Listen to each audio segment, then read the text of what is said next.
Guys, আসসালামু আলাইকুম। আমার ছাগল কিনা হয়েছে, দেখতে চান? এখনই দেখাচ্ছি।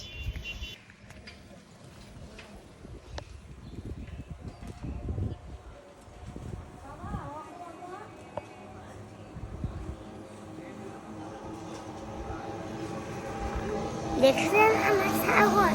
সুন্দর না? অনেক নাইস। তাহলে দেখা যাক। Hi guys, welcome to my blog. একটা জিনিস দেখবেন, আসেন। এই রোদের ভিতরে কিছু দেখা যায় না, পাপুড়ি আসেন, একটা জিনিস দেখাচ্ছি। 1 মিনিট দাঁড়ান। দেখান আমার নতুন দোকান।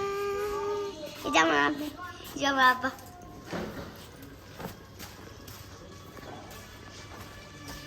দেখছেন আমার আব্বা হাই দিয়ে দিছে, এটা হাই দিয়ে। এই যে কেমন লাগতো আমার ব্লগটা ভালো লাগলে ভালো লাগবে। এই পর্যন্ত আছিল আজকে বলতে আইফোনের আলাপে।